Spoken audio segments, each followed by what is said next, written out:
আজকের গল্প পলি গুহর লেখা পিএন পিসি। প্রতিবেশী লাহিড়ী দাদার মেয়ে তুলির বিয়ে হয়ে গেল গতকাল। পাড়ার প্রত্যেকে নিমন্ত্রিত ছিল তুলির বিয়েতে। এই পাড়ার দুই প্রতিবেশী ডলি দিদি আর মালা দিদির খুব ভাব। তারা প্রতিদিন ফোনে কথা বলে। পাশাপাশি দুটো বাড়ি হওয়ায় ভালো মন্দ রান্নার আদান প্রদান হয় দুই বাড়ির মধ্যে। এছাড়াও মালা দিদির কাছে থাকে পাড়ার প্রত্যেকের হাঁড়ির খবর। খুব কৌতূহলী মানুষ এই মালা দিদি। স্বামী স্ত্রী আর এক মেয়েকে নিয়ে মালা দিদির সংসার। মালা দিদির স্বামী অরুণ দাদা ব্যবসা করেন। মেয়ে অলিভিয়া পড়াশোনা শেষ করে এখন চাকরি করে। ডলি দিদি সমালোচনা শুনতে ভালোবাসে, কিন্তু ঠিক বেঠিক কথা বলতেও পছন্দ করে। তার স্বামী বিকাশবাবু সরকারি কর্মচারী। তাদের এক ছেলে এখনো পড়াশোনা করে। স্বামী আর ছেলেকে নিয়ে তার সুখের সংসার। তুলির বিয়ের পরদিন সকাল 11টার সময় মালা দিদির বাড়ি গল্প করতে আসে ডলি দিদি। এইবার শুরু হয় তুলির বিয়ের সমালোচনা। মালা দিদি বলে, আচ্ছা ডলি, কাল তুলির বিয়েতে কেমন খেলে বলো? ডলি: সত্যি খুব সুন্দর ছিল সব আয়োজন। কি সুন্দর ভেটকি ফ্রাই ছিল। আমার কর্তা তো বলছিল অনেক দিন পর এত সুন্দর খাওয়া দাওয়া হলো তুলির বিয়েতে। মালা: হ্যাঁ, ভেটকি ফ্রাইটা খুব ভালো ছিল, কিন্তু ডায়মন্ড শেপের করলে বেশি ভালো হতো না, কি বলো? এই হলো আমাদের দোষ, খাওয়া দাওয়ার পরে সমালোচনা করা। ডলি: সত্যি তুলি দেখিয়ে দিল লেখাপড়া শিখে নিজের পায়ে দাঁড়িয়ে কত সুন্দর নিজের বিয়ের খরচ নিজেই করেছে। ওর বাবার এমন কি অবস্থা বলো? যাই বলো না কেন, এ পাড়ার মধ্যে শ্রেষ্ঠ মেয়ে তুলি। মালা: দেখো, তোমায় একটা কথা বলছি, তুলি কিন্তু আগে খুব একটা ভালো মেয়ে ছিল না। উচ্চ মাধ্যমিক দেওয়ার পর বেশ কিছুদিন ও পাড়ার শ্যামল হালদারের সাথে প্রেম ছিল, তাই নিয়ে কম অশান্তি হয়নি ওদের বাড়িতে। পরে অবশ্য সব ঠিক হয়ে গিয়েছিল। আমি এসব কথা অলিভিয়ার কাছ থেকেই জেনেছি। ডলি: না গো, তুমি ঠিক জানো না। ওই ছেলেটা বিরক্ত করত তুলিকে, সেই নিয়েই অশান্তি হয়েছিল শ্যামলের সাথে তুলির বাবার। আর ওই বয়সে ওরকম একটু আধটু হয়ে থাকে। যাই বলো না কেন, মেয়েটা কিন্তু সত্যি খুব ভালো। দাঁড়াও, 2 কাপ চা করে নিয়ে আসি। এই কথা বলে চা নিয়ে আসে সে। মালা: তুলির গায়ে কত গয়না দেখেছ? এই দুর্মূল্যের বাজারে এত গয়না, এগুলো কি সবই সোনার, নাকি আবার ইমিটেশনের গয়নাও মেশানো আছে কে জানে? আচ্ছা, তুলিকে কি দিয়ে আশীর্বাদ করলো জানো গো ডলি? না গো মালা, এগুলো আর জানা হয়নি। ওর মায়ের সাথে দেখা হলে পরে জেনে নেব। ডলি: ওর গলায় তো 2-3টে হার দেখলাম। একটা হার তো খুব বড়, ওইটা কি সোনার না ইমিটেশনের বুঝতে পারছি না। ডলি: ঠিক আছে, ওদের মেয়ের বিয়ে ভালোভাবে দিয়েছে, এটাই তো ভালো।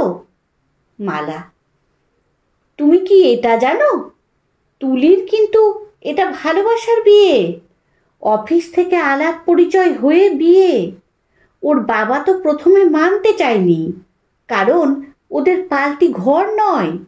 পরে অবশ্য সব ঠিক হয়ে গেছে। ডলি: ওই সব টুকটাক ঝামেলা বিয়ের আগে প্রায় সব বাড়িতেই থাকে। ডলি: ছাড়ো, এবার বলো, তুমি কি দিলে ওদের বিয়েতে? খামে করে টাকা দিয়েছি, আজকালকার দিনের মেয়ে তো শাড়ি টাড়ি পরতে ভালোবাসে না, তাই আর কি দেব, টাকাই দিয়েছি। যদি কিছু মনে না করো, কত টাকা দিলে? মালা: সেটা আমি জানি না, অলিভিয়ার বাবা দিয়েছে, উনিই জানেন। মনে মনে বলে মালা, দিয়েছি 500 টাকা, কিন্তু বলতে যাব কেন ডলিকে? মালা: তুমি কি দিলে? ডলি: ছোটবেলা থেকে মেয়েটাকে দেখেছি, তাই 2000 টাকা দিলাম, নিজের পছন্দ মতো যদি কিছু কিনে নিতে পারে। মালা: ও, মনে পড়েছে, অলিভিয়ার বাবা 2500 টাকা দিয়েছে, এর কমে তো কোনো জিনিস হয় না বলো। এই হলো কিছু কিছু মানুষের চরিত্র। মালা: আচ্ছা, তোমাকে কি কন্যাযাত্রীতে নিমন্ত্রণ করেছে তুলির মা? ডলি: না, কিছু তো বলেনি, কিন্তু আমি বৌভাতে যাবার জন্য খুব সুন্দর একটা শাড়ি কিনে রেখেছি। তুমি শাড়ি কিনেছো আলাদা করে বৌভাতে যাবার জন্য? মালা বলে, হ্যাঁ, আমিও তো একটা পশমিনা কিনে রেখেছি, যদি নিমন্ত্রণ করে পরে যাব বলে। মালা: অলিভিয়ার বাবা আজকে বাড়িতে আসুক, কাল সকালবেলা গিয়েই একটা পশমিনা কিনতেই হবে, না হলে ডলির কাছে মান থাকবে না। এত কিপটে বারে বার বলা সত্ত্বেও আর একটা শাড়ি কিনে দিল না তুলির বিয়েতে পরার জন্য। এবার আমার মান সম্মান নিয়ে টানাটানি পড়বে। ডলি: বিকেলবেলা যাবে তো তুলির যখন বিদায় হবে? মালা: না না, বৌভাতে নিমন্ত্রণ করলো না, এমনি এমনি ওর চলে যাবার সময় সামনে গিয়ে আর দাঁড়াবো না। আসলে বড়লোক বাড়িতে মেয়ের বিয়ে দিয়েছে তো, হয়তো এবার একটু দেমাক হবে। এইবার উঠি গো, প্রায় 12টা বাজে। ডলি বলে। এমন সময় কলিং বেল বেজে উঠল। মালা দরজা খুলে দেখে তুলির মা এসে দাঁড়িয়েছে। তুলির মা লতা দিদি বলেন, ভালোই হলো, তোমাদের দুজনকে একসাথে পেয়ে গেলাম। আর সবাইকেও বলে এসেছি বাড়িতে গিয়ে, মেয়ের সন্ধেবেলা বিদায় হবে, তোমরা দুজন অতি অবশ্যই আসবে কিন্তু। মালা: আরে লতা, এটা কি বলার অপেক্ষা রাখে? তুলি আমার মেয়ের মতো, আমরা ওর কাকিমা হই, তুমি না বললেও তো যেতাম। এটা বলার জন্য আবার বাড়িতে আসতে হয়? সঙ্গে সঙ্গে কথা ঘুরে গেল। তোমরা কালকে ভালো খেয়েছিলে গো, আমি তো দেখারই সময় পাইনি, বলে লতা। মালা: খুব ভালো খেয়েছি, কতদিন পরে এত ভালো ভোজ খেলাম, তুলির বিয়েতে মুখে লেগে আছে। লতা: আরে দেখো না, ক্যাটারিংয়ের লোকেরা একটা ভুল করে ফেলেছে, ফিশ ফ্রাইটা ডায়মন্ড শেপের করতে বলেছিল তুলির বাবা, কিন্তু সেটা করেনি ক্যাটারিংয়ের লোকেরা। মালা: তাতে কি হয়েছে, ভেটকিটা তো আসল ছিল, ওই একটা শেপের জন্য কিছু যায় আসে? ডলি: তুলিকে কি দিয়ে আশীর্বাদ করলো গো? লতা: ওই যে বড় হারটা দেখলে না, ওর সেদিন কানের দুলও আছে, যদিও সেটা পরায়নি আশীর্বাদের সময়, ওর শাশুড়ি মা ওই হারটা দিয়ে আশীর্বাদ করেছেন তুলিকে। আসলে ওই হারটা তিনি তার শাশুড়ি মার কাছ থেকে পেয়েছিলেন, এবার তিনি সেটা নিজের ছেলের বউকে দিলেন। দেখে বুঝলে না, ওটা তো 7 নড়ির হার, কত আগেকার জিনিস। তোমাকে বললাম না, ওই বড় হারটা নিশ্চয়ই তুলির শাশুড়ি মা দিয়েছেন।